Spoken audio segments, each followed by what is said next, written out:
Baccano is a romance anime. Okay, not really, but I wanted to focus on the best couple in anime that appears in this amazing show, rather than on the gratuitous violence, epic plot, phenomenal world building, and fantastic story. Huge thanks to Patreon supporter Waffles for sponsoring this video. Waffles has been a longtime supporter of this channel and is in love with love. He adores romance manga and has introduced me to several new series that I've enjoyed. He did not introduce me to Baccano though, as I watched it over a decade ago. For those who have never seen the show, Baccano is a 15-year-old anime based on a series of light novels. The anime is mostly set in the United States in the 1930s, during the height of Prohibition. Baccano tells the tale of an event that happened on the Flying Pussyfoot, the express train from San Francisco to New York. Scenes in the anime are shown out of order, similar to Pulp Fiction. This can make for a confusing watch, but the ending makes it all come together. On the train, you have three groups: psychotic gangsters looking for a good time, a cult of terrorists trying to have their revered leader released, and some thieves looking for easy marks. Mixed in with those groups are some immortal centuries-old alchemists, as well as a monster known as the Rail Tracer. The anime blends all of their stories together and weaves a fantastic tale full of interesting characters, top-notch action, and a significant dose of horror. Set against the backdrop of a train filled with immortals, monsters, gangsters, terrorists, and thieves, we have this adorable couple, Isaac and Miria. Isaac and Miria are the greatest couple in anime history.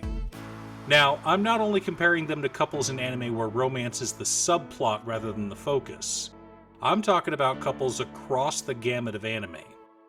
Isaac and Miria are the best couple in all of anime. But in order to prove this, I'm gonna need some examples. Let's take a look at anime couples from romance-focused anime. Obviously, we won't talk about harem anime because a harem implies more than just two people. Good thing Rent-A-Girlfriend isn't a harem. It's the story of an incel trying to become a Chad so he can be worthy of the girl he loves. Yes, there are other girls, but Kazuya doesn't love them. But then again, Kazuya and Mizuhara aren't really a couple yet either. But Shikamori and Izumi are, and they are adorable. They appear mismatched on the surface, but Izumi makes Shikamori happy. Physically, she's way stronger than he is, but emotionally, she's wet tofu. He relies on her physical strength to protect him from injuries due to his bad luck, and she relies on his kindness and emotional strength to keep her motivated. Hori and Miyamura come to rely on each other as well. They don't have to play pretend or keep their public personas up when they're spending time together. They're able to be themselves around each other and decide they want to continue doing so for the rest of their lives. In Love After World Domination, Desumi fell in love with Fudo after he was able to see her for who she really was. Now she has a boyfriend who can keep up with her physically, instead of being broken in half from a simple shoulder slap. But Isaac and Miria stand above all those couples, as well as couples from anime where romance isn't even the subplot. Fortunately, there are a myriad of examples out there for us to choose from. Let's start with the bad ones. Evangelion had Ryoji and Masato as a couple, but they didn't exactly have a healthy relationship. Dragon Ball Z had Goku and Chi-Chi, but they were a lesson in why not to marry your childhood crush. Fortunately, we had two other happily married couples in Krillin and 18, and Bulma and Vegeta.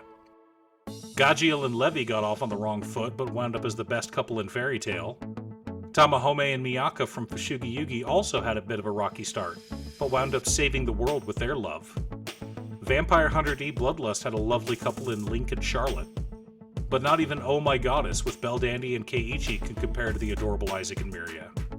I say this because, even though Belldandy is my waifu, praise be her name and worship her because she stands high above all other waifus, I believe that couples are at their best when it's a partnership between equals. And a mere mortal like Keiichi, as adorable and good-hearted as he is not the equal of a goddess. On the other hand, Sailor Moon had Usagi and Mamoru, who are evenly matched in power, but I find their bickering early on in the series grating rather than adorable. Frankly, none of the couples I've mentioned are anywhere close to how perfect of a match Isaac and Miria are. The only couple that comes close to them are Izumi and Sig Curtis from Full Metal Alchemist. But then I've already got a man 100 times finer than you! They are loving and support each other with all their might. But the thing that puts Isaac and Miri above all of them is the fact that they speak with one mind. They finish each other's sentences and are always in lockstep with one another. Both in word and deed, they are perfectly synced. This is because, between the two of them, they share a single brain cell. When we first meet Isaac and Miria in a scene that takes place after the events on the Flying Pussyfoot, they are mining together. Except that's not their goal.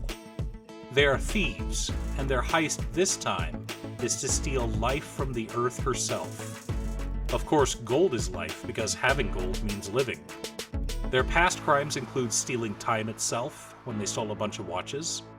They kept people out of a museum forever by stealing the door off the entrance. And they also stole a rich man's financial legacy. But that was a good deed, because now his next of kin will have nothing to fight about. Every time these two are on screen, they steal the show. It doesn't matter what is happening in the plot or who they're talking to. They are the absolute center of attention. Baccano has some of the best fight scenes I've ever seen in anime. A character with the absolute perfect explanation of solipsism. Some brilliant and beautiful psychopaths. And a plot that will leave you breathless. But none of that matters next to the joy you will feel watching Isaac and Miria. However, any further explanation would spoil a bit of the series. But let me just say that the two of them are happy together for a very long time. Unfortunately, no one has the license to sell it in North America, so there currently exists no legal way to stream this show. You can order copies on Amazon, and I've posted a link below. Thanks for tuning in. Once again, a huge shout out to my editor Cute Stuff. I couldn't make these videos without her. If you'd like to hire her to edit your own videos, there's a link to her Fiverr page below. If you'd like to become a Patreon and support this channel directly, you can head on over to patreon.com/Danon and sign up. We have a monthly manga club meeting, or you can sponsor a video of your own choosing. I wanted to give a shout out to all of my patrons, Jiraiya, Waffles, Muffins, Nicholas, Danny, and Marcus. You guys are awesome, and I truly appreciate the support. If money's tight, I completely understand. Please just like, comment, and subscribe. It's a great way to support the channel, and it's free. I post new videos every Monday, or you can click here for additional videos. Thanks for watching, and I'll see you all again next time on Musings by Danon.